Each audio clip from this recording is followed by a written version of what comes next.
काही राजकीय प्रतिक्रिया सुद्धा समोर येऊ लागलेल्या आहेत राजकीय आणि राजकीय पक्षांच्या प्रतिनिधींकडून. आपण पाहूया. आज या ॲक्शनच्या नंतर सर्व देशवासियांची जबाबदारी, राजकीय नेतृत्वाची जबाबदारी ही आहे की एअरफोर्स आणि बाकीचे त्यांचे सहकारी त्यांनी काल रात्री जी काय ॲक्शन घेतली तिच्या फाशीची मजबूतीने उभं आणि ती भूमिका आम्हाला लोकांची आहे.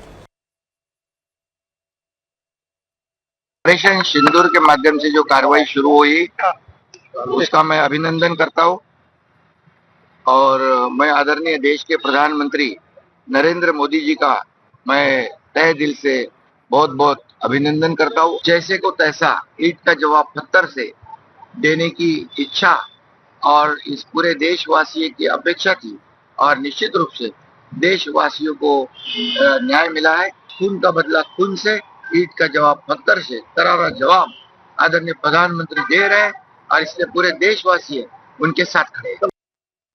मला वाटतं हा हल्ला झाल्याच्या नंतर आता तरी पाकिस्तान शिकवण घेईल, परंतु मला वाटतं ही फक्त पहिली कारवाई आहे.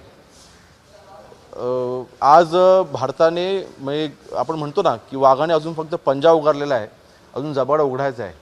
आणि म्हणून मला वाटतं आज थोडंसं समाधान आम्हाला नक्कीच मिळालेलं आहे. एक भारतीय म्हणून माझ्या मनातली भावना ही एकच आहे की लवकरच आपल्या भारताने POK ते देखील ताब्यात घ्यावं अशी आमची एक भारतीय म्हणून इच्छा आहे. मला वाटतं नरेंद्र मोदी साहेबच ही आमची इच्छा पूर्ण करू शकतात. नापाक पाकने भारतावरती केलेल्या भ्याड हल्ल्याचा निषेध जगभरामध्ये होत असतानाच त्याला प्रत्युत्तर देणं असं तमाम भारतवासियांच्या मनातली प्रचंड इच्छा त्या ठिकाणी होती. त्याच्यामुळे प्रत्येक भारतीयाच्या मनामध्ये आनंद आहेच, पण वाकड्या नजरेने आपल्या देशाकडे बघण्याची कोणाची हिंमत होणार नाही अशी कार्यवाही पंतप्रधान नरेंद्र मोदी साहेबांनी केल्यामुळे राष्ट्रवादी काँग्रेस पक्षाच्या वतीने मी त्यांचे ऋण या ठिकाणी व्यक्त करतो.